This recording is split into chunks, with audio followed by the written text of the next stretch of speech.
Ok. Então, eu fiz uma breve apresentação aqui, só para mostrar aqui visualmente o que seria uma retífica, tá? O porquê que a gente utiliza, porque eu vou utilizar uma retífica quando eu preciso de um acabamento superficial daquela peça, com mais qualidade do que as outras máquinas e as outras ferramentas conseguem me entregar, tá? Nesse caso aqui, olha o que acontece. O cara está preparando a máquina aqui ele já magnetizou, ele vai descer o rebolo, vai tomar a referência aqui, vai começar a trabalhar. A máquina, a própria mesa, ela vai ter um movimento automático dela aqui.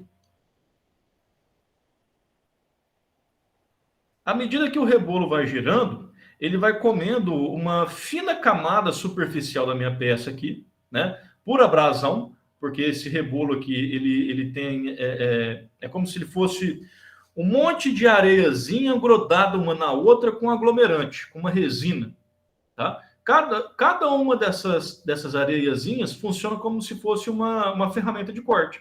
E à medida que ele vai passando na superfície da peça que está se movendo aqui embaixo, ele vai tirando cavacos microscópicos daquela superfície, cada grão de areia vai tirando cavacos microscópicos daquela superfície e vai deixando ela completamente planha, ela já está, né? Mas ela vai chegando no acabamento que eu preciso.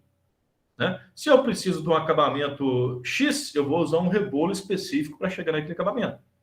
Ok? Vai lá com calma. Só estou mostrando esse vídeo aqui para vocês, só para introduzir a máquina, para vocês saberem o que é uma retífica. No caso, uma retífica plana, eu tenho retífica que eu vou usar para peças cilíndricas, externas e internas. Existem retíficas também que eu trabalho com a minha peça simplesmente solta. Né? Eu vou mostrar para vocês do que se trata. Tá bom? Vamos lá, então. Ok. Vamos começar com uma apresentação aqui. E é o seguinte. Essa aula aqui, pessoal, ela necessita de muito conceito técnico, tá? O porquê das coisas. Porque eu não vou mostrar para vocês como operar a máquina da retífica. Porque são diferentes máquinas, é uma cacetada de fornecedores, de fabricantes. Quando você se deparar lá, você vai ter que ter um treinamento. Vocês lembram de NR12? Vai trabalhar com a máquina, você tem que ter o treinamento para aquela máquina.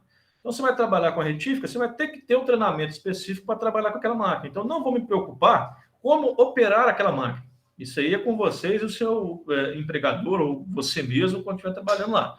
Eu preciso passar para vocês aqui hoje informações para que vocês entendam o porquê das coisas.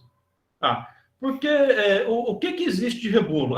O rebolo ele pode ter o diâmetro tal até o diâmetro tal, ele pode ter espessura assim, assim, assado, o aglomerante dele pode ser assim, assim, assado, o elemento abrasivo, os tipos que existem são esse e esse, e eu utilizo nas seguintes necessidades, nos seguintes cenários.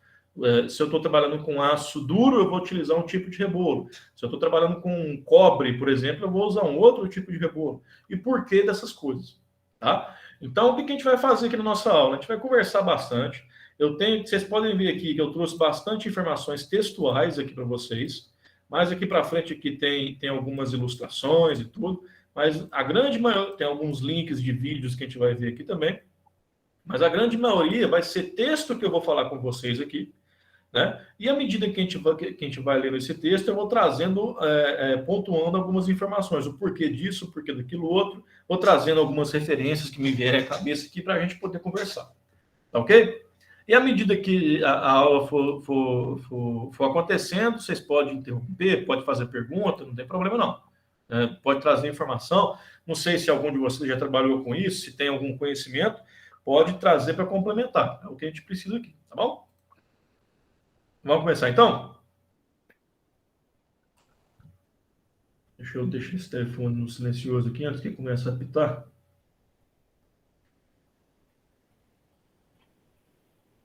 Beleza. Vamos lá. Retificação, então, pessoal. Retificação é um dos processos de usinagem mais utilizados para a fabricação de peças pela indústria metalmecânica, apesar de o mesmo ser um dos processos de fabricação menos dominado tecnologicamente, sendo conhecido como um dos mais complexos processos de usinagem, devido ao grande número de variáveis envolvidas. A gente tem que ter conhecimento de várias coisas, vários itens que a gente vai ter que dominar para a gente especificar uma retífica adequada para aquela peça ali, tá bom? Material, tipo de rebolo, velocidades, lubrificação, temperatura, tratamento superficial, tudo isso a gente vai ter que verificar depois. Verificar durante, né? É o processo pelo qual se remove material, estabelecendo-se contato entre a peça e uma ferramenta abrasiva girando a alta velocidade. É o que eu mostrei naquele videozinho para vocês e o que eu tenho nessas duas ilustrações aqui. Eu vou fazer a remoção do material através do atrito causado pelo contato entre um material abrasivo, né? O que é um abrasivo? É que tem uma rugosidade e uma dureza maior do que a própria peça que eu estou trabalhando. Vocês lembram de ferramenta de aço rápido, de metal duro? O princípio fundamental para mim conseguir fazer usinagem é que a ferramenta seja mais resistente, mais dura do que a própria peça que eu estou usinando. Do contrário, a peça vai usinar a ferramenta. Nesse caso, acontece a mesma coisa. Eu tenho aqui, a minha ferramenta é o próprio rebolo, tá? Que é esse disco com esses elementos abrasivos, que é o que eu falei para vocês. Imaginem elemento abrasivo de rebolo, vocês vão imaginar o seguinte: imagina ali uma massa, uma maçaroca de areia, de pedra. Não é areia e pedra, não, tá? Mas imagina isso para vocês entenderem como que o rebolo vai trabalhar.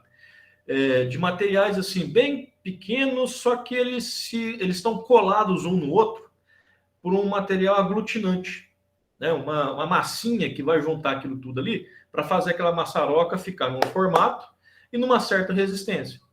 Por quê? Porque à medida que isso aqui vai girando, ele tem um formato que esse formato cilíndrico dele, a superfície dele aqui está alinhada com a superfície que eu estou usinando do metal. Então eu vou tirando finas camadas aqui desse metal, deixando uma superfície bem bacana, porque eu estou alisando isso aqui.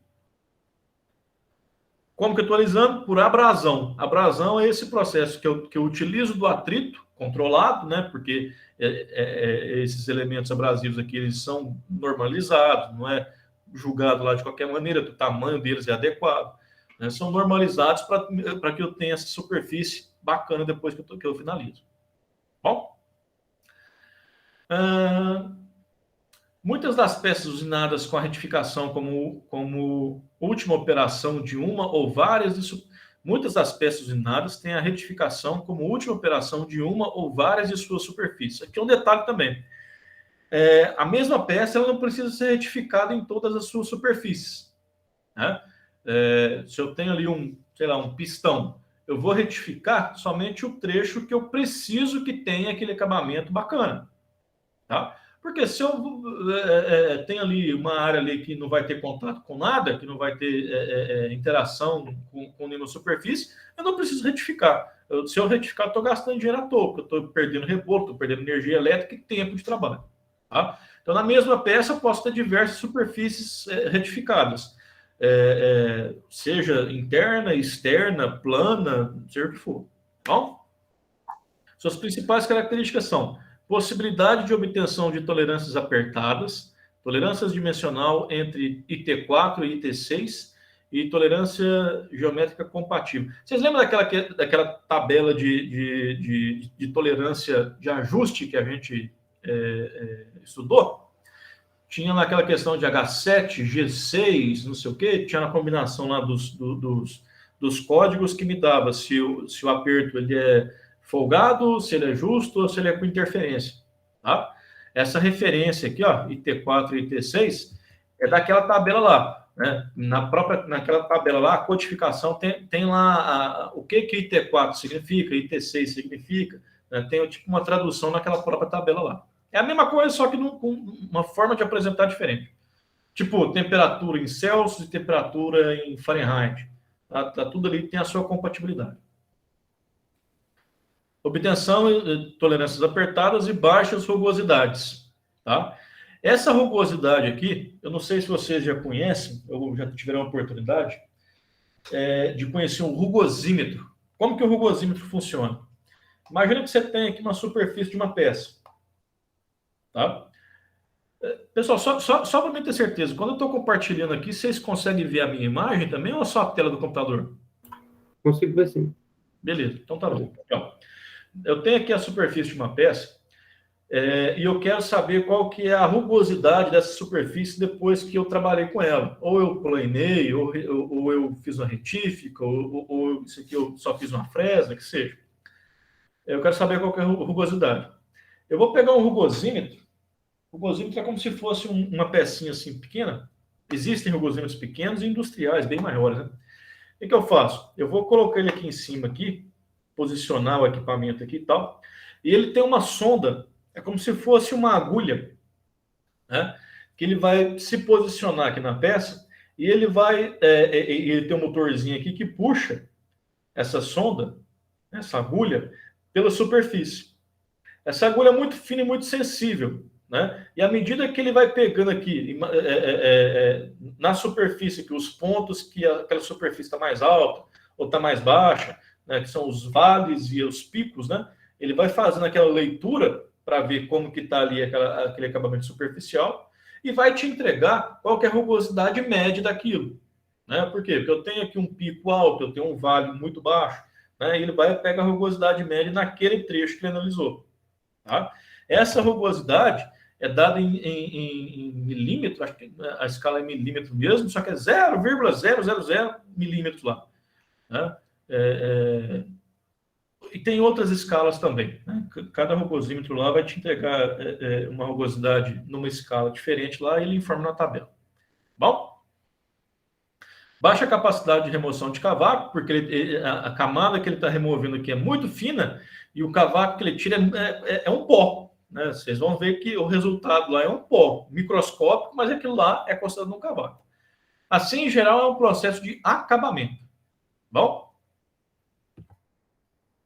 A ferramenta de retificação é denominada rebolo. É um corpo, em geral, cilíndrico, formado pelo material aglomerante, que eu falei para você, que é aquela massinha que vai juntar ali todos os elementos ali de abrasividade. Essa massinha, a função é reunir os inúmeros e pequenos grãos abrasivos que vão entrar em contato com a peça e realizar a usinagem. De novo, cada um desses grãos abrasivos, essa areinha que eu estou falando para vocês ali, é como se trabalhasse como se fosse uma ferramenta de corte unitária. Só que eu tenho uma cacetada de elementos abrasivos, então é como se no rebolo tivesse infinitas ferramentas cortando ao mesmo tempo. Tá? Por isso que eu falo que é necessário ter ali um elemento aglutinante para que aquilo não se desmanche. Tá? Porque as interações de atrito ali são muito fortes. Então, eu tenho que ter um aglutinante para juntar essas ferramentas de corte, que são abrasivas, para poder trabalhar. Tá? Assim, cada grão abrasivo retira uma quantidade minúscula de material da peça. Por isso, o processo é chamado de abrasivo. O que confere à retificação a possibilidade de obtenção de tolerâncias bastante apertadas, que a gente acabou de ler. A distribuição das arestas de corte na superfície a distribuição das arestas de corte na superfície de corte dos rebolos é aleatória, ou seja, os grãos estão dispostos aleatoriamente ali.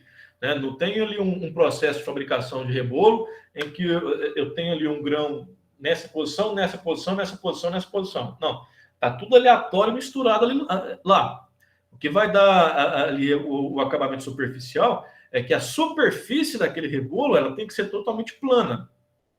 Né? Acompanhar o perfil da peça ali, para que, na média, né, eu consiga fazer ali, à medida que eu vou passando o rebolo, eu vou conseguindo ali limpar, né, as deformidades daquela superfície e trabalhar com ela para deixar ela bacana. Tá? A distribuição das arestas de corte na superfície de corte, ou seja, arestas de corte são os elementos. A superfície de corte é o contato com a peça. É aleatória e as profundidades de atuação dos grãos abrasivos são diferentes, agindo simultaneamente e em grande número. Os cavacos arrancados possuem geometrias que são diretamente relacionadas aos parâmetros velocidade de corte, velocidade da peça e penetração do rebolo na peça. Vamos devagar de novo. Tal como na tornearia lá, quando eu vou fazer uma peça torneada, o parâmetro velocidade de corte é muito importante para me definir ali como que eu vou trabalhar com a peça. O material da peça vai influenciar, mas outros parâmetros influenciam, mas a velocidade de corte que especifica qual que é o material daquela peça é muito relevante. Tá? A velocidade da peça. Então, já tem velocidade de corte, a velocidade da peça e a penetração do rebolo na peça. Se eu estou penetrando muito pouco, eu vou ter um acabamento melhor. Se eu penetro muito com aquele rebolo ali, estou amassando muito aquela peça ali para fazer aquele rebolo e comendo ali, ele vai trabalhar quase como se fosse uma fresa. E não é essa a intenção. Né? Retífica é acabamento. Então, cada passe que eu tenho ali tem que ser minúsculo, né? Para que eu consiga ter um acabamento melhor, sem deformar, desgastar desnecessariamente o rebolo. Tá bom? A dureza e a geometria da peça ser retificada também influenciam na forma geométrica dos cavacos arrancados. Beleza, pessoal. Isso foi só a introdução, para a gente entender o que é, então, o que é retífica, para que ela serve, qual que é a ferramenta que eu utilizo para fazer essa retífica, né? A ferramenta é o rebolo. A retificadora é o equipamento lá, que vai variar de acordo com o fabricante, que vocês vão encontrar lá. Bom? Vamos lá, então. Primeiramente, antes da gente seguir adiante, é sempre bom falar um pouquinho de segurança. Retífica tem uma coisa que é assim, num torno, a velocidade que a gente trabalha normalmente não é muito grande, né? Comparada a outras velocidades. Né? Por quê? Porque você executa muitas operações ali que necessitam ser executadas com mais calma. Rosca, desbaste, faceamento. Você não vai colocar lá 15.000 RPM lá na máquina, vai ser um pouco mais devagar. Se eventualmente você não apertou bem ali as castanhas da placa, você fez uma profundidade de corte um pouco maior do que o necessário, se eventualmente acontecer algum incidente e aquela peça pular do torno, sair ali do acoplamento ali das castanhas, é um problema, não pode acontecer, né? Mas aquela peça não vai sair voando 300 km por hora do torno, né? Na retífica tem um problema que é o seguinte, esse rebolo, para conseguir um acabamento superficial aqui decente, esse rebolo tem que estar numa velocidade muito alta. É muito alto mesmo. Então, se eventualmente ele tiver algum problema, uma trinca, ele tiver desbalanceado, ele tiver mal preso aqui, a própria peça não estiver legal, o potencial de dano disso aqui é muito grande. Então, a gente tem que ter ali algumas normas de segurança para diminuir os riscos desses potenciais de dano. Bom, vamos lá. Antes de ligar a máquina, verificar se as válvulas de regulagem ou alavancas estão fechadas. Isso aqui é uma informação generalista para todas as máquinas, porque eventualmente ali você vai ter alavancas, você vai ter válvulas, você vai ter posicionamentos das máquinas que precisam estar numa certa posição para você poder trabalhar adequadamente. Tá? Se a máquina não estiver preparada para aquela atividade que você vai executar, você está se colocando em risco. Tá? Nunca abandonar a máquina com a mesma em movimento. Já vi gente torneando assim, colocando automático lá uma peça muito comprida e vai lá buscar uma ferramenta e volta, né? E tá batendo papo com o cara lá e a máquina rodando lá. O operador de máquina está sempre na máquina enquanto ela estiver trabalhando. Se você precisar se ausentar, você desliga a máquina, vai lá, faz o que você tem que fazer e volta. Não deixa lá trabalhando sozinho, não, porque isso não justifica depois, no caso de acidente, não. Tá? Concentre-se em seu trabalho e não distraia com o que se passa ao seu redor. Óbvio. Regular a máquina com o rebolo parado. Óbvio também, né? Você não vai mexer com a máquina com ela em movimento ali. Antes de iniciar a operação, verifique se a peça está fixa. Trabalhe sempre com o guarda-pó totalmente abotoado. Um detalhe, tá, pessoal? A retífica, ela solta os cavacos, eu falei para vocês, é muito poroso, é um pozinho. A vestimenta adequada para trabalhar em retífica é muito importante também, porque você pode se contaminar com o próprio cavaco. Ele é tão fino que ele pode permear pela pele, ele pode causar alergias com o tempo. Então, os mesmos cuidados que vocês tiverem com óleos lubrificantes, por exemplo, vão ter aqui com essas questões aqui também. Né? Se é para sujar, o guarda-pó lá, ele não existe, não é para você não se sujar. ele existe para te proteger daquele cavaco. Ok? Ele é para sujar, o guarda-pó é para sujar e tal, mas a função dele não é evitar que você não se suje, é te proteger de algum elemento ali que pode causar dano. Então, uniforme adequado para trabalhar na oficina. Use óculos de segurança constante no setor de retificação, não precisa nem falar muita coisa sobre óculos, né? Você entrou na oficina, óculos na cara. Não tocar no rebolo e na peça em movimento. Verificar se existe trincas no rebolo antes de iniciar o trabalho. Isso aqui é aquela inspeção preliminar, né? Você vai trabalhar numa máquina, você não vai simplesmente chegar de manhã, às 7 horas da manhã lá, tacar o disjuntor para cima e ligar a máquina. Não. Tem que ver, o barramento está legal, está lubrificado, a máquina está posicionada, a ferramenta está legal, né? Tem que fazer aquela inspeção preliminar antes de começar a trabalhar. Verificar se o rebolo gira concêntrico. O que é isso? Verificar se o rebolo ele não está desbalanceado. Se isso aqui está girando aqui numa velocidade muito alta, se ele estiver desbalanceado, a máquina inteira vai vibrar. Vibrando, a sua peça está perdida praticamente, porque ele vai comer essa superfície cilíndrica da peça aqui, que você está trabalhando, que seja, de forma desigual. Aí você vai ter aqui você vai perder a medida da peça. Tá? Utilizar calçado de couro fechado, cuidado com rebarbas e cantos vivos nas peças. Tá? Só para constar, a gente tem que relembrar essas questões de segurança, não só em retificação, mas em qualquer atividade que a gente for fazer em mecânica. Vamos lá. Características e seleção de rebolos. Existem alguns parâmetros que são chave para que você possa escolher um rebolo para trabalhar. Tá? Não existe aquele rebolo universal, que você vai chegar lá e falar, não, esse aqui dá para trabalhar tanto com aço, dá para trabalhar com ferro fundido, dá para trabalhar com latão. Não existe. Tá? E mesmo para aço, vai ter, a gente sabe que existe o aço, ele tem uma cacetada ali de subclasses de aço, né? Dependendo das suas características de dureza, de tenacidade, de tratamento térmico. Mesmo para o aço, a gente tem diversos tipos de rebolos que vão ser mais adequados para aquele material. Bom? Esses parâmetros que a gente tem que observar, que a gente vai ter que olhar no catálogo lá do fornecedor de rebolo lá, novamente eu falo para vocês, a nossa vida é consultar catálogo. Tem que saber fazer leitura de catálogo. Os parâmetros que vocês vão ter que encontrar lá para fazer a leitura daquele catálogo e escolher o que você vai utilizar, é isso aqui, ó. Material do Grão Brasil, né? Aquela areinha que eu falei para vocês lá, qual que é o material dela? Ela é de quê? Tá? Qual que é o tamanho do grão?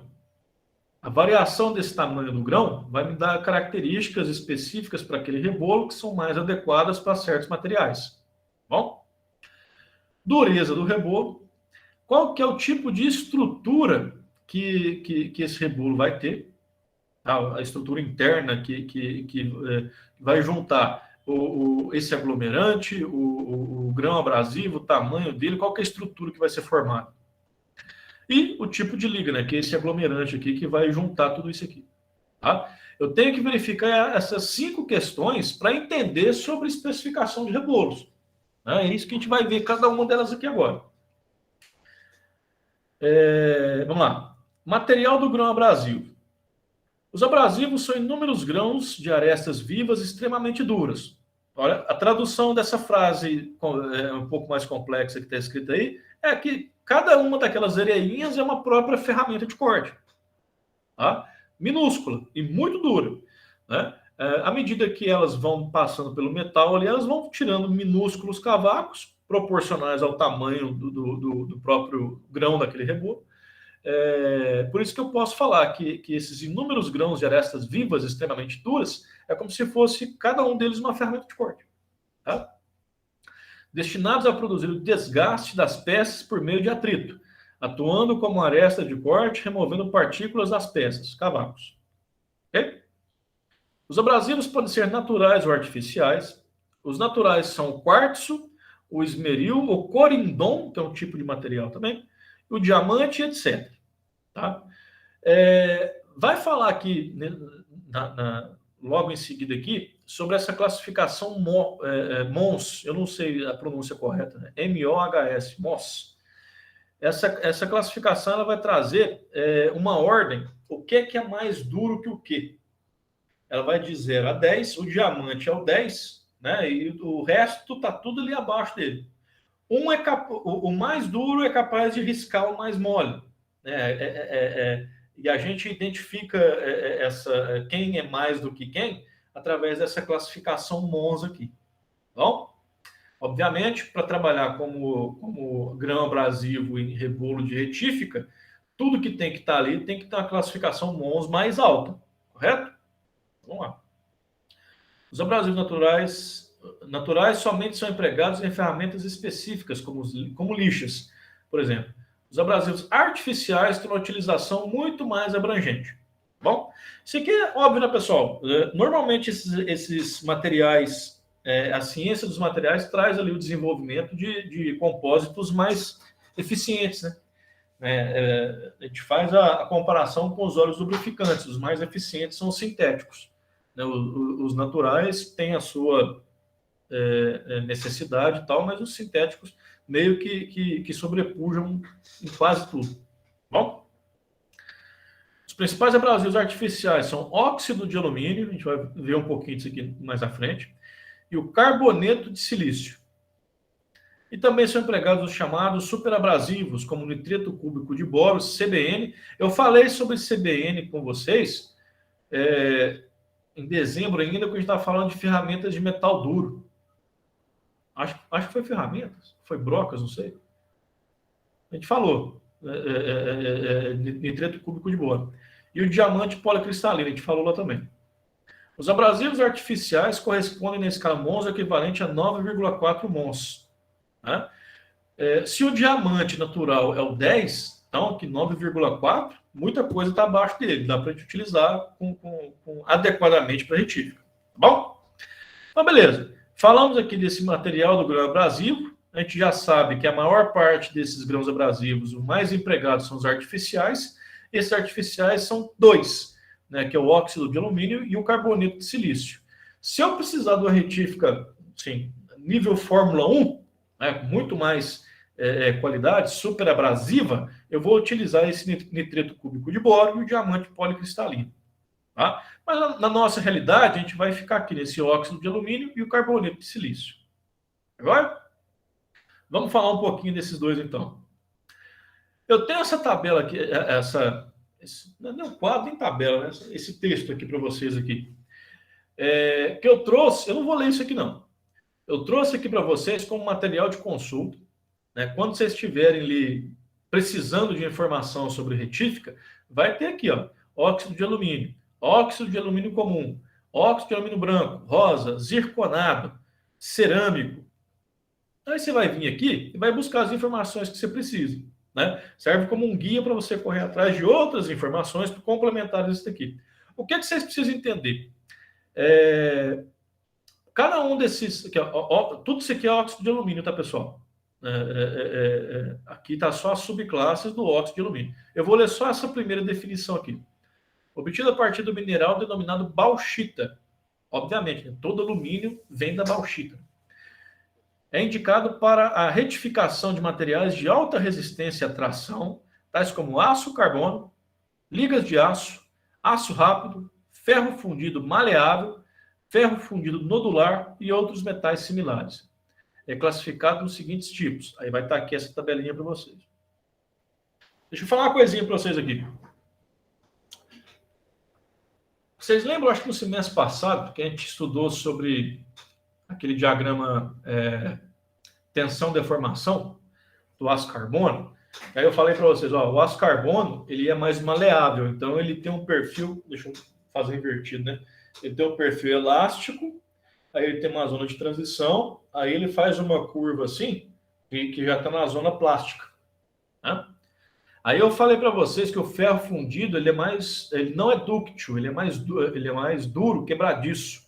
Que o perfil da curva tensão da formação ele vem aqui bem curtinho aqui na parte elástica e já quebra. Ele não tem aquele comportamento ali da parte plástica.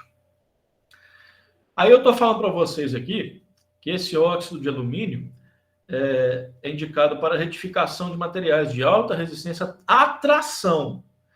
Material de alta resistência à tração, aço carbono, ok. Porque o que ele fez? Ele fez tudo aquele perfil, né? Ligas de aço, ok? Aço rápido. Aí vem aqui, ferro fundido maleável, ferro fundido nodular. Não adianta, mas o ferro fundido ele não é frágil? É. O ferro fundido, vamos dizer assim, standard, padrão, ele é frágil. Só que existe tecnologia de fabricação de ferro fundido que eu consigo trabalhar com aquelas. Como é que eu vou falar? Lamínulas e os granulomas lá. Como é que é? As partes de carbono, tá? Eu consigo trabalhar o carbono do ferro fundido de algumas formas, de algumas maneiras, que ele vai ter uma forma diferente. Eu consigo fazer com que, que aquele componente de carbono ele se aglutine e forme tipo uma porosidade, um pontinho de carbono. Ele não fica totalmente disperso. Ele vai juntar o carbono ali e formar um ponto de carbono aqui, um ponto de carbono aqui e um pouco ali. Tá? Um outro processo de fabricação vai fazer que esse carbono, em vez de formar pequenas bolotinhas, como se fosse aqueles brigadeiros de festa, você coloca lá, em vez de colocar pequenas bolotinhas de carbono, ele vai esticar. Ele vai ficar meio achatado, ele vai esticar como se fosse uma lombriga comprida assim. Né?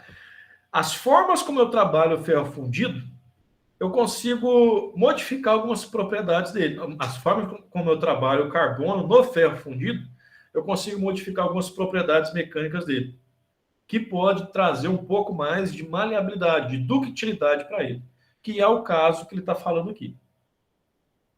Tá bom? Então, apesar de falar que alta resistência à tração e colocar ferro fundido aqui, maleável e nodular, tá certo, não está errado não. Bom, eu não vou entrar no mérito aqui de como que faz esse processo de fabricação, tá? Como que acontece, mas eu vou dar uma indicação para vocês aqui. Peraí.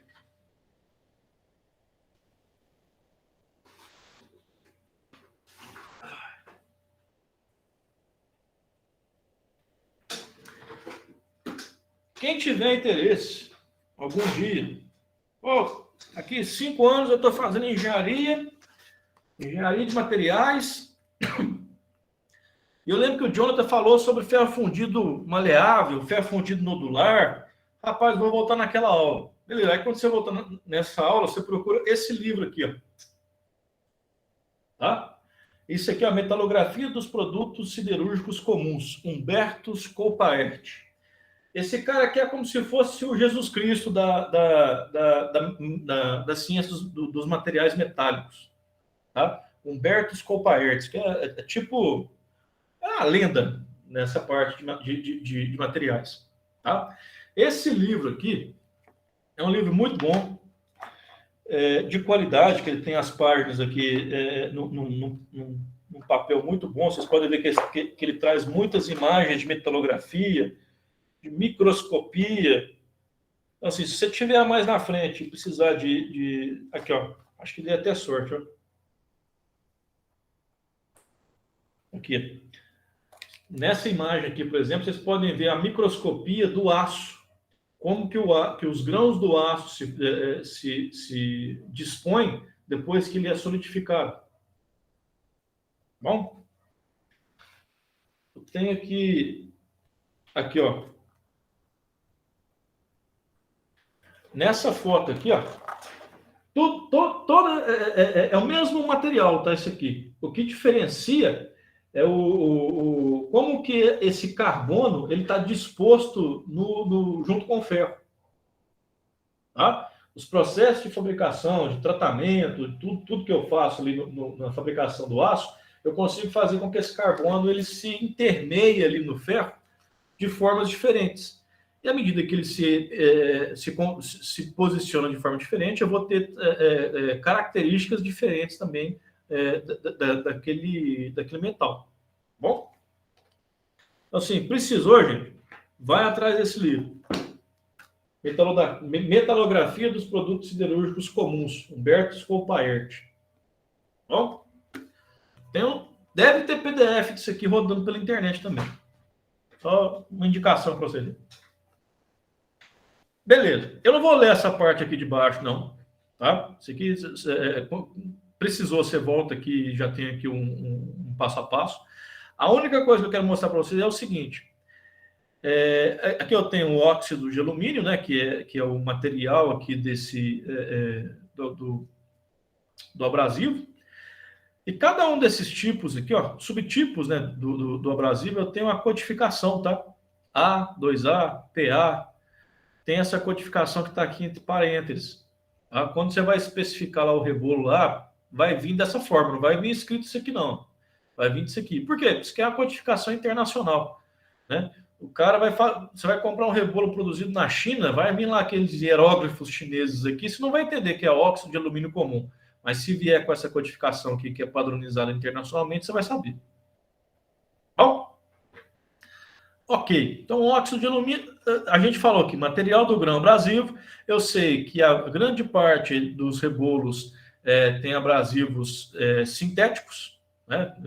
Que eles não são naturais, são artificiais. Os dois principais tipos é o óxido de alumínio e o carboneto de silício. O óxido de alumínio eu já falei aqui para vocês. Vamos para o carboneto de silício? Está aqui a codificação dele. Obtido indiretamente por meio da reação química de sílica pura. Isso aqui é derivado areia, tá, gente? Falando assim de forma bem grossa. Sílica é areia. Sílica pura com carvão coque em fornos elétricos. Esse tipo de abrasivo apresenta maior dureza que os óxidos de alumínio, sendo consequentemente mais quebradiço. Tá? É indicado geralmente para trabalhos em materiais de baixa resistência à tração. Se esse aqui ele aguenta trabalhar com materiais com alta resistência à tração, esse aqui é o contrário. Ele vai cobrir o que o outro não faz. Ele é mais duro, então ele é mais indicado para trabalhar com materiais com baixa resistência à tração. Para a retificação de materiais de alta dureza, como ferro fundido cinzento, que é o mais comum que a gente conhece, materiais não ferrosos, principalmente o metal duro, e não metálicos. Não deve ser utilizado na retificação de aços. Bom? Então, aqui eu vou trabalhar com aço, os aços comuns, os aços rápidos, ferro fundido que tenha propriedades de tração, e aqui nesse carboneto de silício eu vou pegar o que restou, que é os não ferrosos, os ferro fundido de cinzento, e não pode ser utilizado para trabalhar com aço normal. Possui coloração cinzenta ou verde. Seus principais tipos são o carboneto de silício preto e o verde. Utilizado o preto na retificação em geral dos materiais citados acima, exceto em ferramentas de metal duro. E o verde, uma variedade do anterior, uma variação desse, indicado especialmente para o trabalho em ferramentas de metal duro. Não tem importância. Além desses dois tipos de abrasivos, existem ainda os diamantes artificiais, usados para a retificação de materiais não ferrosos, ferramenta de metal duro, peças cerâmicas, porcelana, vidro e corte de pedras. Tá? Não é muito da nossa rotina, pessoal, mas existem todas essas necessidades. Né? Retífica em cerâmica, porcelana, vidro. Porcelana, cerâmica. Cerâmica que eu conheço é só essa questão de artesanato, de vaso, não sei o quê. Cerâmica do Ribeirão que você conhece. Agora, existem cerâmicas industriais que a gente vai fazer discos de freio desses carros que chegam a 400 km por hora. Tá? Então, assim, nesse estudo de materiais existem aplicações 1000. Né? E eu preciso fazer uma retífica de um disco de freio de cerâmica, eu não vou utilizar, então, um rebolo com óxido de alumínio. Eu vou utilizar um de carboneto de silício, né, para fazer o trabalho correto. Nos últimos anos, a utilização de rebolos de materiais superabrasivos, em particular o CBN, vem aumentando significativamente, revolucionando o processo de retificação, principalmente no aumento da velocidade de corte. Vocês lembram que eu falei para vocês, quando eu estava falando de ferramentas de corte, que as ferramentas de metal duro elas têm uma produtividade até 10 vezes maiores do que as ferramentas de aço rápido, as ferramentas comuns que a gente utiliza? Pois é, se eu estou utilizando ali um rebolo de CBN, esse nitreto cúbico de boro, né, que é um tipo de metal duro também, obviamente que eu vou ter uma produtividade muito maior. Obviamente que ele é muito mais caro, mas se eu estou trabalhando ali numa linha de produção que produz milhares de peças por dia, compensa. Né? Vou fazer o balanço ali e compensa. Né? São as tecnologias que tem. Mas, vamos dizer assim, o escopo principal, rebolos com material abrasivo, óxido de alumínio, carboneto de silício. O primeiro eu utilizo para os aços, na sua grande maioria, o ferro fundido que se comporta como aço. E nesse carboneto de silício eu vou utilizar o que ele não pega, que são os materiais mais frágeis e os não ferrosos. Perfeito? Resumo, então, desse item aqui, material do grão abrasivo, é isso que eu passei para vocês. Maioria artificial, óxido de alumínio e carboneto de silício. O óxido de alumínio eu vou utilizar nos aços nos ácidos do ferro fundido que parece aço. E o carboneto de silício vou utilizar nos metais ali que não gosta muito de tração e nos metais não ferrosos ali também, nos materiais não ferrosos. Ok? Alguma pergunta? Ô, Jonathan. Pode falar. Essa cerâmica aí que você falou utilizada é uma liga de cerâmica com outros componentes?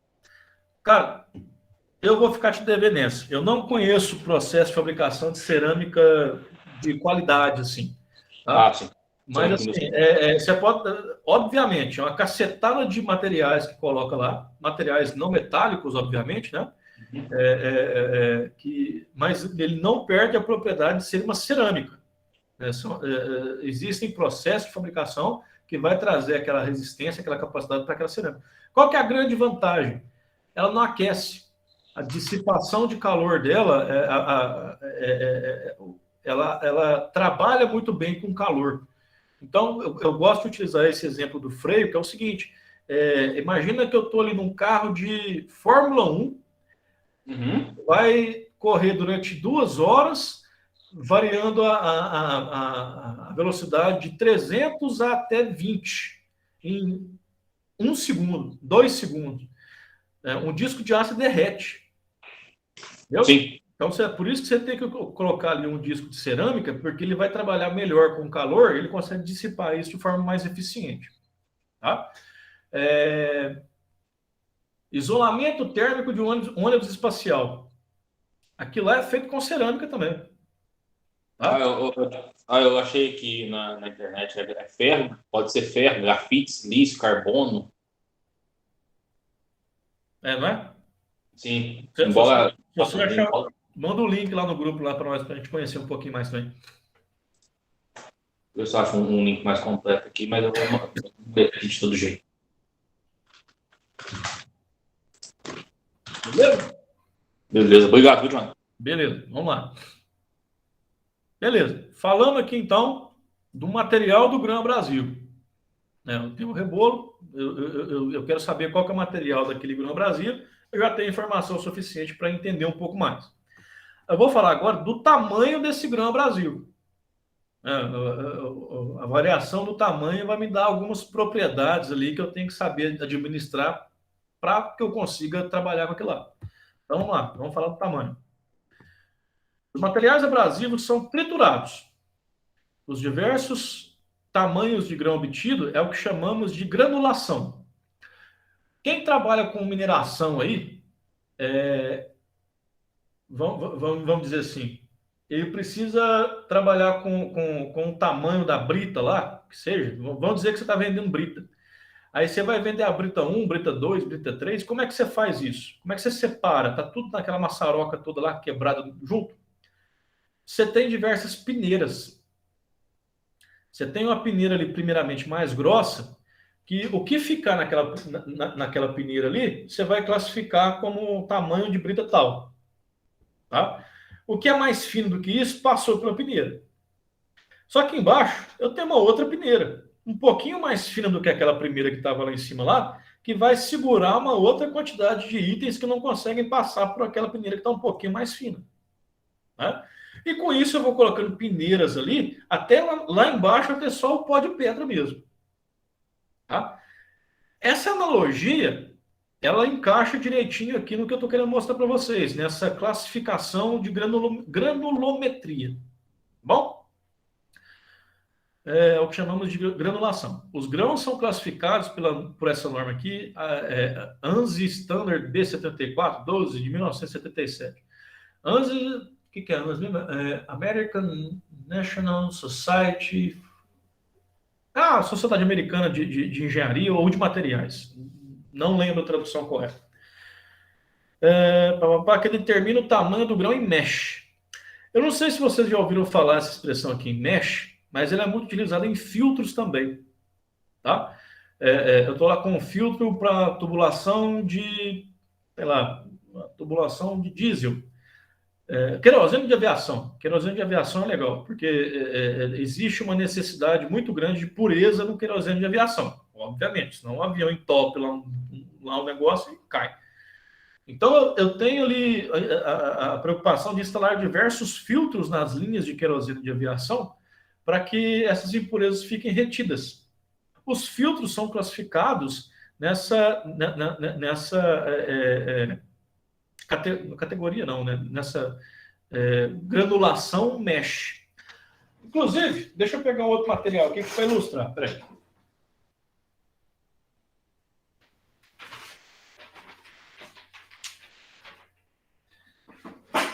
Isso aqui que eu tenho aqui é um catálogo que eu imprimi há um tempo atrás. Vou até me rabiscar aqui, porque eu andei utilizando isso aqui. Isso aqui, ó, tá dando para vocês enxergar esse filtro aqui? Alguém dá um... Beleza. Esse filtro aqui é um filtro cesto. É um tipo de filtro que eu vou colocar aqui na tubulação. Vocês podem ver que tem aqui um flange, aqui outro flange. Aí eu coloco ele aqui numa tubulação que o produto ele entra por aqui. Ele entra por um pouquinho. Pode falar. Não, eu só para levantar a folha um pouquinho, porque aí já não estava dando para ver onde você estava explicando. Aqui tá bom? Sim. Tá. Então aqui, eu coloco aqui esse filtro numa tubulação presa por flanges aparafusados, vocês já sabem o que é um flange. O produto entra. Aqui eu tenho aqui uma malha que vai filtrar aqui essas impurezas e vai sair para cá. Tá? Esse filtro aqui, ó, olha aqui, grau de filtragem. Mesh, não sei se vai dar para ver direitinho a ponto de ler. Mesh 20, mesh 40, mesh 60, vai até 500. Tá? Sim. Abertura em microns. Está aqui a equivalência em microns do que significa esses meshes aqui. Ou seja, quanto menor esse número aqui em mesh, significa que quanto menor esse mesh aqui, significa que passa mais coisa. Ou seja, aqui, ó, graus de filtragem padrão, mesh 20, abertura de micro. Aqui, ó. Tô olhando aqui, a folha está transparente, está dando para ver. Ó, mesh 20 é o equivalente a uma abertura em microns de 1000 microns, ou seja, 1 milímetro. É como se essa tela de filtragem que tivesse aqui, ela é toda furadinha e cada furo tem um diâmetro de 1 milímetro. Ok? Então, à medida que eu vou aumentando esse mesh aqui, vocês percebem que o diâmetro do meu furo vai diminuindo aqui, ó. 25 microns é muito pouco.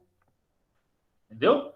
Obviamente, eu tenho aqui à medida que eu coloco aqui um filtro mais... que filtra mais, ele vai ter uma perda de carga maior também, né? Porque ele vai resistir muito à passagem do produto. Mas está aqui. Essa definição mesh, vocês vão encontrar quando estiver falando em granulometria, em filtragem, né, vocês vão encontrar essa questão. Até porque, quando eu vou falar em mesh em filtragem, eu estou me referindo ao tamanho do grão que eu posso deixar passar. Correto? Então, vamos lá. O tamanho do grão é representado por um número que corresponde ao número de malhas por polegada linear da peneira, no qual os grãos ficam retidos durante o processo de classificação. Eu tenho ali uma polegada, né, o comprimento de uma polegada, eu vou ter ali a quantidade de furos que eu vou ter nessa polegada, que cabem ali. Uma comparação a grosso modo. Você sabe por que o calibre 12, o cano dele é maior do que o calibre 20?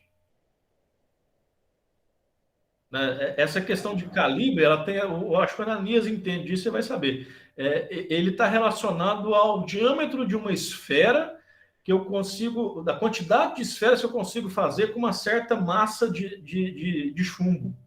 Né? Se eu pego ali uma massa de chumbo e divido por 12 esferas, eu vou ter ali o diâmetro que é o cano daquela arma ali. Tá? É mais ou menos nessa questão aqui também. Eu tenho ali uma área e eu consigo fazer quantos furinhos ali espaçados corretamente. Vai ser aquele número mesh lá. Bom? O método de classificação por peneiramento consiste em passar os grãos abrasivos através de uma sequência de 5 peneiras colocadas em cascata. Eu falei para vocês, né? Eu jogo tudo aquilo por cima. A primeira peneira ela é mais grossa e vai afinando e vai ficando retido ali. Aí eu tenho essa classificação por granulometria.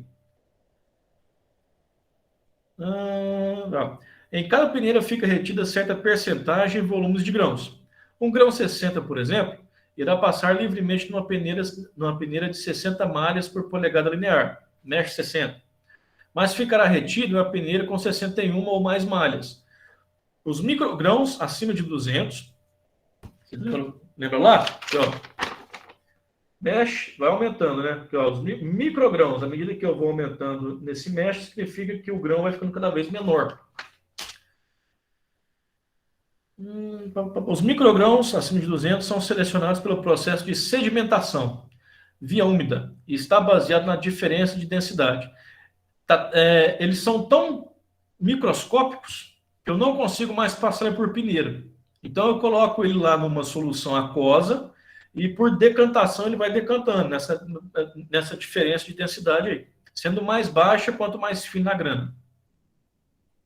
Eu não sei se eu escrevi errado essa palavra aqui, mas é isso mesmo.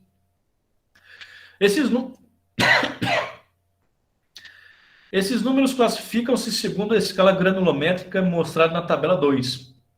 Coloquei ela aqui embaixo. Aqui.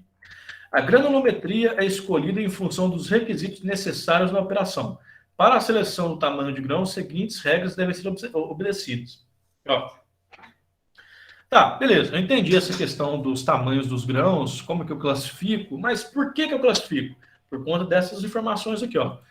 Grãos grossos devem ser escolhidos quando eu tenho que fazer a retífica de materiais mais moles do que tesofibrosos, como aços moles ou alumínios. Então, vou fazer retífica de uma roda de liga leve de alumínio. Eu vou utilizar um rebolo lá na retífica lá com um grão mais grosso. Bom, é um material mais mole, mais dúctil. Então, como alumínio, eu vou utilizar um grão mais grosso. Para a remoção de grande volume de material. É o desbaste. É o mesmo princípio da tornearia lá. Quando eu pego material bruto, eu vou desbastando, eu posso remover mais material. Então, se eu pegar ali uma ferramenta bem pequitinha, não vai me dar produtividade. Coloca um rebolo com um grão mais rústico lá, você vai ter um desbaste mais rápido. Eu vou utilizar o rebolo com grãos grossos também, onde não se exige boa qualidade superficial. Mesmo princípio. Estou no desbaste, estou lá arrancando material, eu não preciso chegar numa certa qualidade. Né? A retífica, até o que um rebolo de grão grosso me entrega, me serve. Então, eu posso utilizar aqui. E para grandes áreas de contato. Aí, beleza. Os grãos finos, então, obviamente eu vou utilizar onde um grão grosso não vai atender, né? Ou seja, no oposto do que está aqui. Para materiais duros ou quebradiços, como metal duro ou vidro, quanto mais fino eu vou utilizar, quanto mais duro o material, eu vou utilizar ali um grão de rebolo mais fino. Quando se deseja um bom acabamento, para pequenas áreas de contato, menor taxa de remoção, e para manutenção de bordas e perfis de pequenas dimensões. Tá? Então, assim, de acordo com o que eu precisar, eu vou utilizar. Bom, eu já tenho informações do tipo de grão, do material dele, e agora eu tenho informação do tamanho do grão. Se for um aço, um aço mole, alumínio, cobre, que seja, eu vou utilizar um grão mais grosso. É desbaste, grão grosso. Acabamento, grão mais fino. E aqui a exemplo dessa tabela que eu mostrei aqui para vocês desse filtro, eu tenho aqui uma escala granulométrica, que vai trazer aqui a equivalência do tamanho de grão em mesh e em milímetros, né, que são os microns que eu mostrei para vocês ali. Né? Então, assim, mesh 6, 8, 10, 12, 14, muito grosso. 16 a 30, né? Grosso, médio está aqui nessa categoria aqui, e a partir aqui, entre parênteses, já está aqui em microns também, em milímetros, né? Em microns, né? Até chegar aqui no pó. Para você ver, eu consigo aqui um rebolo para acabamento assim excepcional. O tamanho do grão, olha aqui o tamanhão que ele é. Eu não tenho nem o comparativo em milímetro, eu só tenho aqui na escala de mesh. O 500 já é muito bom aqui para você ver, 0,014 milímetros, 14 milésimos de milímetro. Bom? Então, beleza. Vamos voltar aqui. Dos meus 5 itens que eu tenho que entender para especificar um rebolo, eu já entendo 2. Material do grão abrasivo. Novamente, vamos lá. Técnica para decorar e aprender. Material do grão abrasivo. Eles são, na sua grande maioria, artificiais. Eles são de 2 tipos principais de uso comum, né? Que é o óxido de alumínio e o carboneto de silício. O óxido de alumínio eu vou utilizar em metais, em aços, em ligas de aço, que tem a capacidade de elástica, de deformação, que aguenta bem a tração. O carboneto de silício eu vou utilizar onde o outro não se encaixa, que são aqueles metais que são mais frágeis, que não gostam muito de fazer trabalho de tração. Bom? Aí eu vou para o tamanho do grão. Eu já entendi essa questão aqui para entender o que é o tamanho de fato, né? Qual que é a escala, eu vou medir o tamanho do grão como? É em metro, é em quilômetro, é em milímetro, é em mesh ou, né, em microns, feito a gente observou aqui. Já entendo como é que funciona essa questão do tamanho do grão, eu vou saber agora onde eu vou aplicar cada um deles. Eu posso utilizar um grão mais grosso em certos materiais, um mais fino em certos materiais e nas atividades especificadas para cada um aqui. É desbaste, é operação mais grossa, vai no grão grosso para dar produtividade. Grãos finos é para acabamento, para pequenas atividades, para você trabalhar isso aqui no finalzinho ali, para entregar a peça. Tá bom? Ótimo. Alguma pergunta, pessoal? Algum comentário? Mandou lá, Nanês, o link lá do negócio que você achou? Deixa eu ver aí. Mandei. Assim, ele não fala especificamente das ligas, não, entendeu? Mas tem uma parte lá que fala que é feito de... Cadê? Não, beleza. É feito de material orgânico e que é feito de ferro, grafite. As ligas metálicas são usadas no Just Flame como ferro, grafite, silício e carbono. Deixa eu ver se eu acho o negócio aqui. Eu lembro quando era moleque, eu vi uma propaganda de um carro uma vez e eu achei assim, o trem mais bonito do mundo. Quer ver?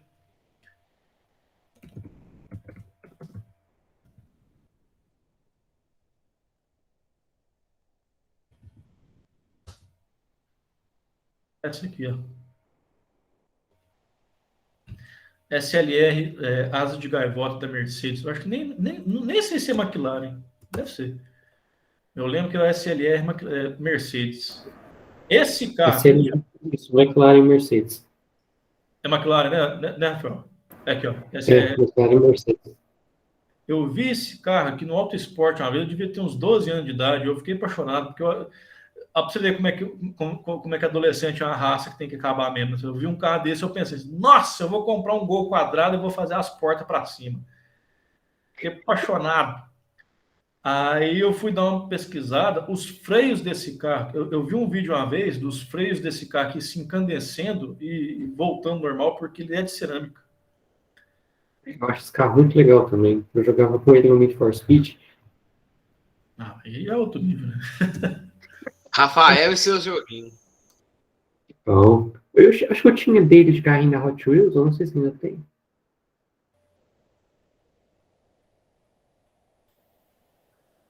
O que acontece com o freio dele de ontem? Não entendi, cortou aqui. Ele fica incandescente. Entendi. Aqui, ó. Os discos de freio são de carbono cerâmico, que garantem um maior poder de parada e resistência à fadiga em relação aos discos de aço, quando operados fora da temperatura ideal de uso, ou seja, né, numa solicitação mais forte. A Mercedes afirma que esse disco resiste à fadiga a uma temperatura de até 1.200 graus. 1.200 graus no disco de aço já está derretendo já. O conjunto dianteiro é composto por discos ventilados de 370 milímetros de diâmetro e pinças de 8 pistões. Traseiro, 360 e 4 pistões. Para melhorar a performance de frenagem, existe também um freio aéreo. Quando o freio é acionado, o spoiler traseiro se eleva. Ah, não, isso aí já é a aerodinâmica dele. Tá vendo? Esse carro aqui, obviamente que ele é um carro, ele não é um carro conceito, né? Porque ele existe para comprar, vamos dizer assim. Existe. Ele existe. Mas o freio dele, eu lembro disso que ele era de cerâmica. Deixa eu ver se eu acho uma imagem. Acho que o do GT40 também era. Ok, o GT40 foi feito primeiramente para corrida, mas ele é de cerâmica, se eu não me engano. Aqui, ó. Bom, Aqui está o disco de freio. Isso aqui é de cerâmica. Apesar de parecer aço, né? Mas é um disco de cerâmica.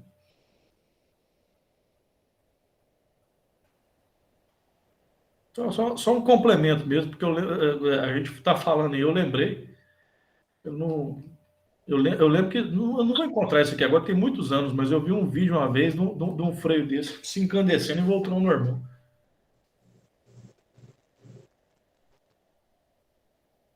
Só para vocês conhecerem. Ah, não, o normal é no máximo 250 graus. Não, ele chegou a 1.200.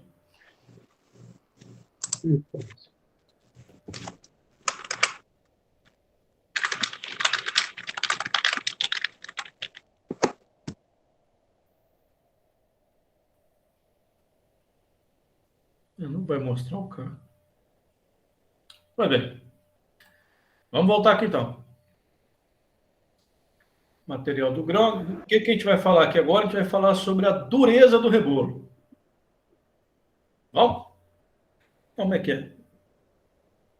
Eu acabei de falar. O que eu falei aqui? Tamanho do grão.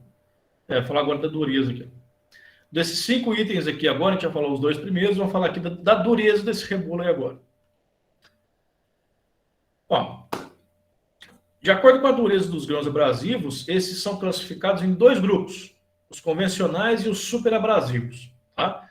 Quando vocês ouvirem essa questão de superabrasivo, pessoal, costuma ser algo que foge muito da nossa realidade. Né?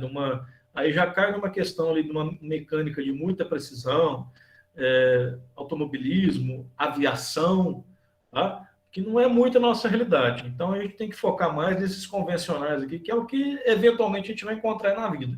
Mas a gente tem que falar aqui também que existe os superabrasivos, que pode ser que você seja um cara iluminado, vai trabalhar na Embraer, né, e você já tem uma certa noção aqui que existe isso aqui também.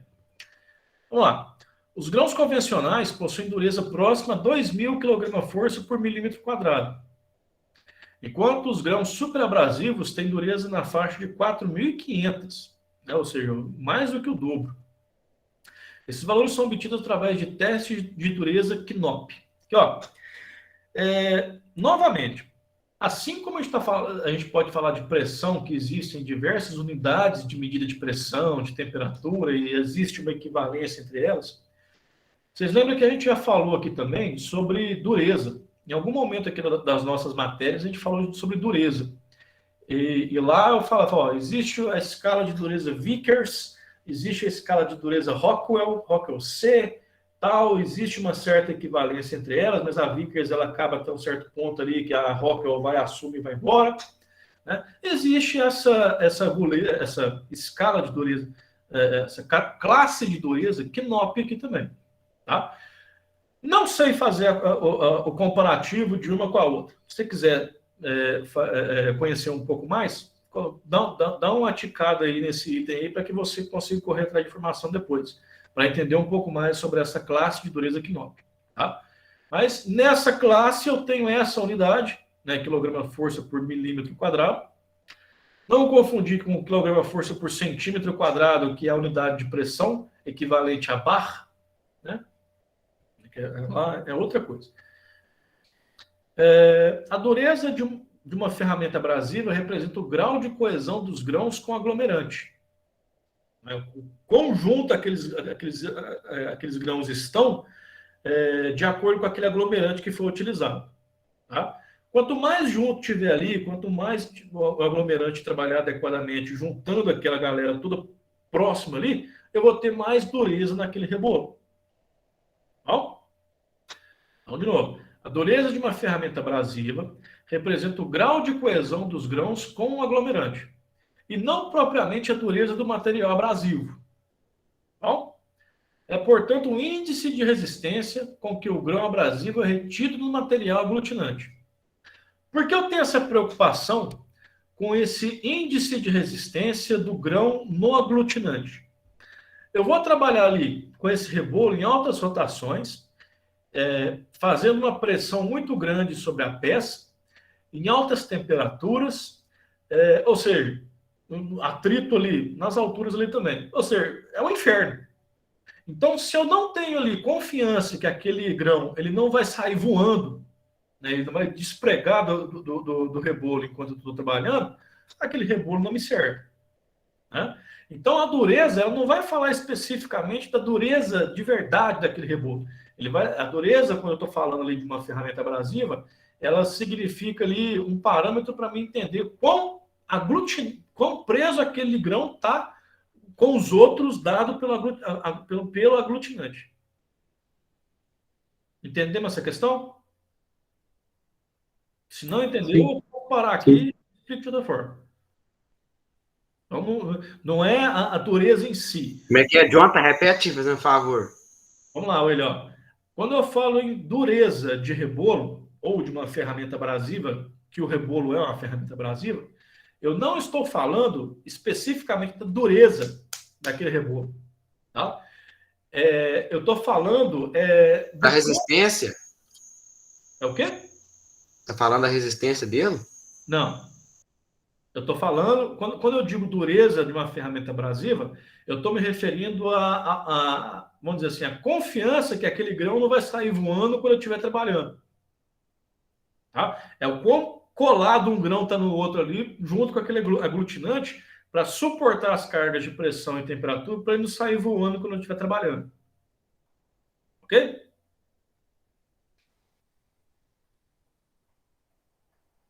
Vamos lá. Se essa coesão for grande, capaz de resistir... Peraí, pessoal, só um minuto.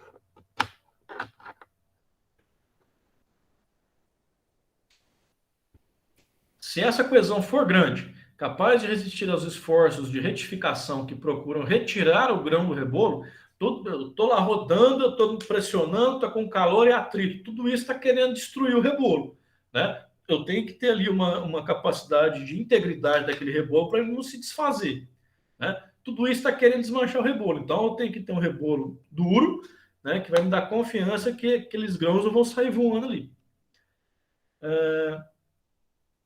Se essa coesão for grande, capaz de resistir aos esforços da retificação que procuram retirar o grão do rebolo, o mesmo é classificado como um material duro, ou seja, os grãos não se soltam facilmente. Tá? Aí eu tenho dois rebolos diferentes. Aí eu vou testar. Qual que é mais duro? É aquele que conseguir segurar mais os grãos para que eles não se soltem. Então eu tenho uma escala de comparação para saber, esse rebolo aqui ele aguenta até tanto, esse rebolo aguenta até tanto, esse rebolo até tanto. Right?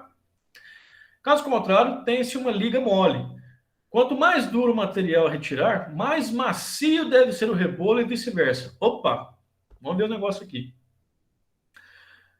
Quanto mais duro o material a retirar, tá? Mais macio deve ser o rebolo e vice-versa. Se o material for mole, o rebolo tem que ser duro. Tá? Eu tenho que ter esse equilíbrio, um ganha e um perde, para que eu consiga ter, no final das contas, um acabamento bom no material. alguém tem que perder de algum lugar, né? Se eu tenho um material duro, se eu colocar ali um rebolo duro também, é como se fosse vidro quicando em vidro. Não dá certo, eu não vou ter o atrito que eu preciso, eu não vou ter a abrasão. Eu tenho que, alguém tem que perder alguma coisa ali. Por isso que eu tenho que ter ali. É inversamente proporcional. Material duro, vou usar um rebolo com a dureza mais baixa.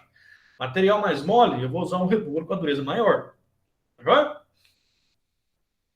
se a superfície da peça apresentar ranhuras, o rebolo deve ser ligeiramente duro. Isso é só uma observação. A produção excessiva de calor, se não controlada, ó, o calor, você lembra? Ó, você vê, pressão, calor, cavaco, um monte de coisa querendo destruir o meu rebolo lá. A produção excessiva de calor, se ela não for controlada, ela pode gerar danos térmicos à peça. Vocês já viram quando a gente estudou tornearia, a gente viu que dependendo ali, se eu aqueço demais a minha peça, a minha ferramenta, ou uma ou outra vai ficar azulada. Fica. O cavaco fica azul, a peça mesmo fica azul. Aquilo ali é uma coisa que a gente não quer, porque aquilo ali significa que houve ali a peça queimou, vamos dizer assim. Houve um excesso de temperatura, tá? E esse excesso de temperatura danificou as propriedades daquele metal naquela superfície ali. Se eu estou mexendo com retífica, em tese eu estou já dando acabamento na minha peça.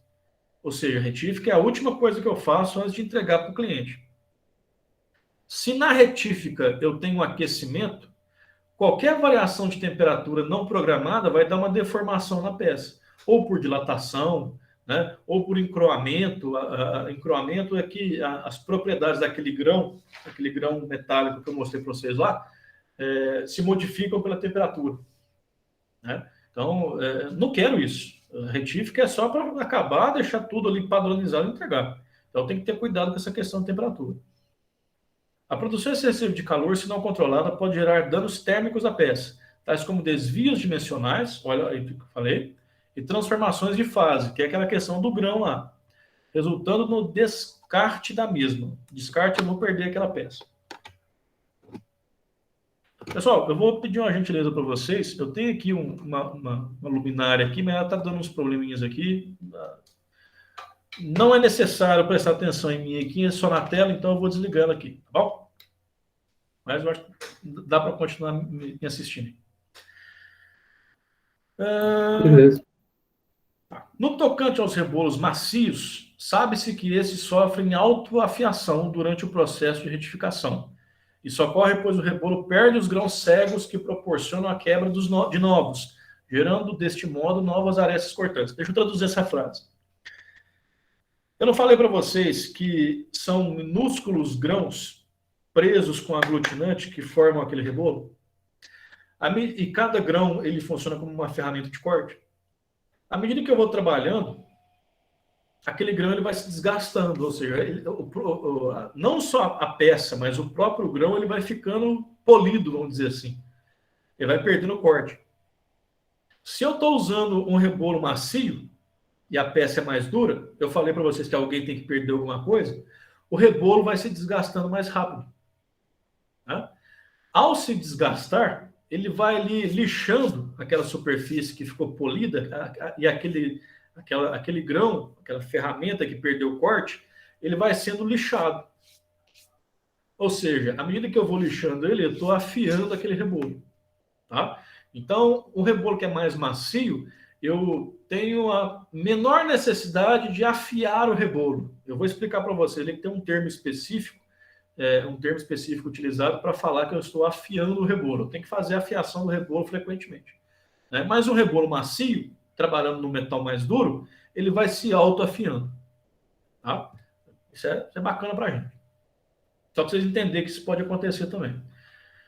Isso ocorre, pois o rebolo perde os grãos cegos, né, que ficou ali polido, que proporciona a quebra e perdeu aquele grão cego, vai deixar à vista outros grãos ali em contato com a peça e gerando novas arestas de corte. Aí vem aqui, ó. Eu não falei para vocês aqui para frente, aqui para trás, que de acordo com o material do grão eu tenho essa codificação? Beleza, eu vou continuar tendo codificação aqui para frente. Aí eu tenho aqui essa codificação aqui pelo tamanho do grão, mesh 500, mesh 80, né? Tudo isso é codificação. E para dureza, eu também tenho essas codificações aqui, que são padrões internacionais. Rebolos muito macios, eu tenho essas letras E, F e G. O E é o mais macio de todos e o G é o menos macio dentre os muito macios. Tá? E as variações de um para outro aqui, você vai pegar no catálogo do fabricante que você vai ler para entender um pouco mais. Aí eu venho aqui, rebolos macios, eu tenho essas letras, dureza média eu tenho aqui, né? E os rebolos muito duros, que são esses estuve aqui. Beleza? Ok, falamos de dureza então. Então, resumo. Eu estou falando de dureza de rebolo. Dureza de rebolo não significa especificamente a dureza do material em si. Representa a capacidade que aquele rebolo tem de segurar aqueles grãos para evitar deles saírem ali rapidamente quando ele está trabalhando com pressão, com temperatura, com atrito. Tá? Quanto mais capaz de manter aquela estrutura ali de grãos sem se desfazer deles, mais duro vai ser o meu rebolo. Bom, eu até acho que deveria ter um outro nome para não gerar essa confusão. Mas provavelmente isso é uma tradução de um termo em inglês que veio para a gente aqui, então né, não dá para chorar muito. Né? Mas quando eu estou falando de dureza de rebolo, não é a dureza do material em si, é a capacidade que aquele rebolo tem de se manter íntegro durante a atividade. Agora, não perder os grãos. Perfeito? E aí, eu tenho aqui essa codificação que é a referência internacional, e eu vou pegar aqui nos meus catálogos para entender um pouco mais sobre o que cada uma delas pode me fornecer. Agora, pergunta sobre dureza. Beleza, então toca o barco. Ok, daquelas 5, a gente terminou a terceira. Vamos falar agora sobre estrutura. O que eu quero dizer com a estrutura do rebolo? É a forma como os grãos abrasivos são distribuídos. Espaçamento entre os grãos abrasivos. Tá?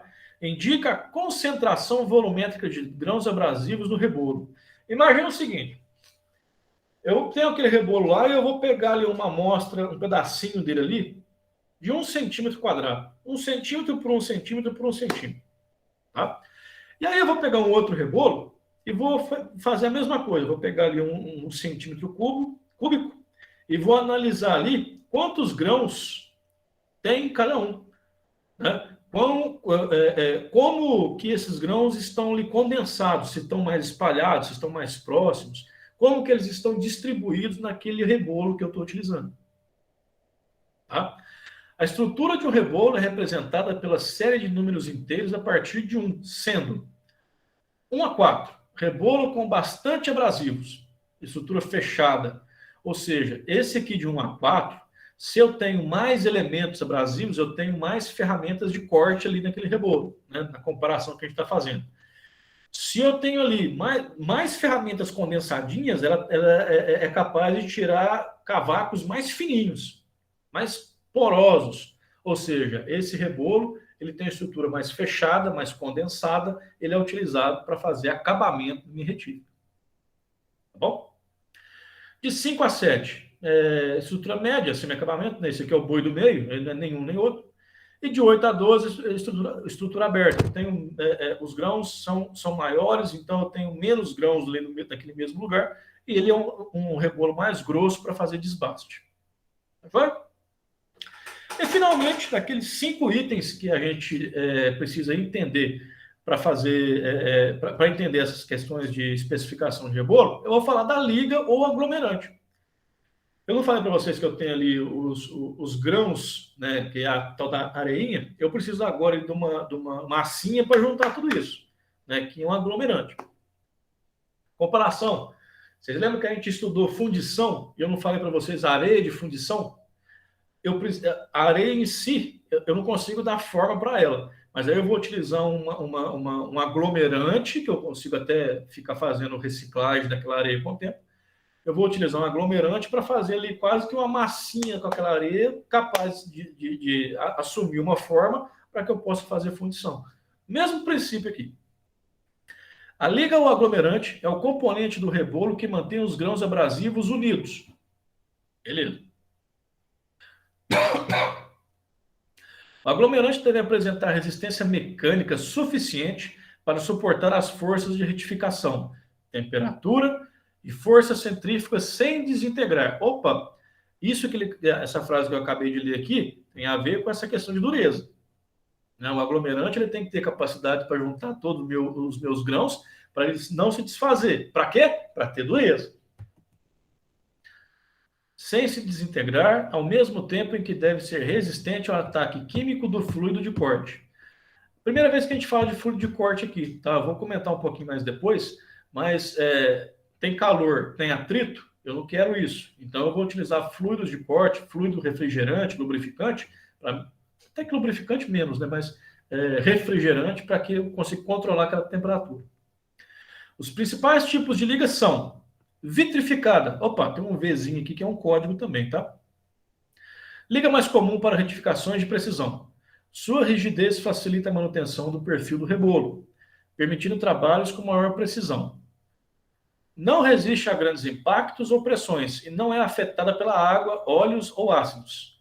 Trabalha normalmente com velocidade periférica de 33 metros por segundo. Isso aqui a gente vai falar um pouquinho mais para frente também. Em rebolos convencionais. No entanto, operações a 60 metros por segundo, isso aqui tem a ver com a velocidade que o rebolo está girando, tá? São comuns atualmente. Ligas especiais foram desenvolvidas para atender a essa necessidade. Então, esse aglomerante vitrificado é o padrão, é o que é o mais utilizado, tá bom? Aí eu tenho aqui outra codificação para os resinoides. Composta por resinas orgânicas, são ligas de elevada resistência e resiliência. Dependendo da construção do rebolo, podem operar até 100 metros por segundo. Tá? Utilizada para operações de desbaste pesado, cortes e, por outro lado, operações que exijam alto nível de acabamento, no qual o material a ser trabalhado não deve ser superaquecido.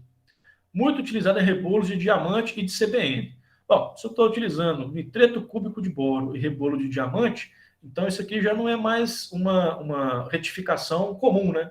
É uma retificação industrial de alta produtividade com um custo mais elevado. Por isso que eu falei que a vitrificada é de uso comum e a partir daqui eu vou tendo aqui mais complexidade.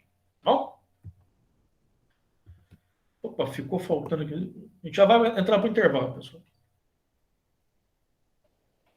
Estrutura, peraí. Ficou faltando eu cortar aqui. Silicato.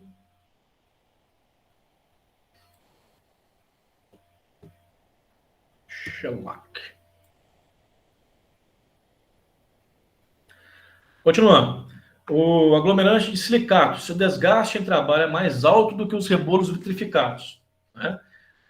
A vantagem desse tipo de liga é o seu trabalho relativamente frio, utilizada geralmente em retificação a seco e trabalhos de afiação de ferramentas. Bom, então o silicato é para uma coisa específica. Retificação a seco, sem lubrificação e afiação de ferramenta. Que o vitrificado lá não vai fazer. Aglomerante de borracha. Empregado em rebolos com espessuras extremamente finas, quase como se fosse um disco de corte. Oferece excelente capacidade de resistência e tenacidade. Geralmente é utilizada em rebolo de arrastamento de retificação centerless. Retificação centerless, eu vou falar para vocês daqui a pouco também, tá? Tem a retificação plana, retificação externa, interna e esse centerless aí, que é um caso específico, eu vou mostrar um videozinho para vocês. Aglomerante metálico, utilizado em rebolos de diamante e de nitreto cúbico de boro. O nível acima de retificação, né? E esse shellac, empregado em rebolos pequenos e finos para trabalhos em ferramentas. Parecido com esse silicato aqui. Então, beleza. Para cada um desses 5 itens que a gente tem que entender um pouquinho para fazer a seleção de rebolos, eu falei para vocês aqui tudo e tal, e tem uma codificação. Você vai comprar rebolo. Você vai precisar especificar lá para o seu fornecedor qual que é o código. Se você tiver essa capacidade, né, de bater para o seu fornecedor e falar, me dá esse. Ou se não, o seu fornecedor, ele que está te dando assessoria, ele vai falar que ó, você precisa desse, para esse trabalho. A gente vai fazer a compra. A codificação dele, baseado em tudo que a gente viu, vai estar aqui. Ó. Eu vou ter que fornecer essa codificação aqui para fazer a compra do meu rebolo. Tipo de abrasivo A, qual que é o A? Então, óxido de alumínio comum. Granulometria, 60, aquele mesh 60 que eu falei para vocês.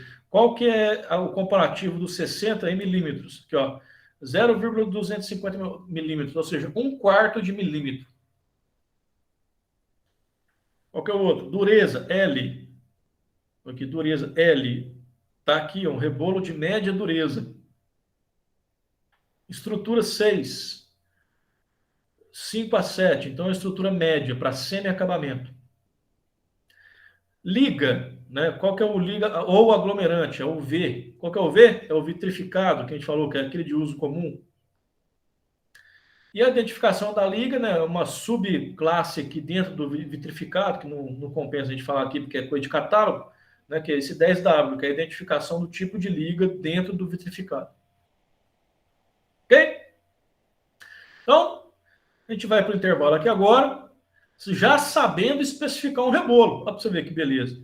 Né? O rebolo eu preciso entender de 5 assuntos: material, tamanho do grão, dureza do rebolo, estrutura e tipo de aglomerante. Já tenho informações e conhecimento para poder fazer a seleção de rebolo baseado no que eu preciso trabalhar. Tá? Depois do intervalo, vamos tomar uma água, comer alguma coisa. Depois do intervalo, a gente vai falar aqui um pouco sobre as formas e dimensões dos rebolos, tá? Como montar, afiar, e aqui tem alguns vídeos aqui de afiação para a gente estudar um pouquinho também. Tá bom? Então, aqui, 20h40, 9 horas, 9 horas, tá, pessoal? Vamos tentar voltar aí, manter essa disciplina aí para a gente ter rendimento aqui, que a aula tá rendendo. Tá bom? Então, falou. Vou parar a apresentação aqui. Beleza. Bom. Vou interromper a gravação aqui também para não ficar um vídeo de 3 horas lá.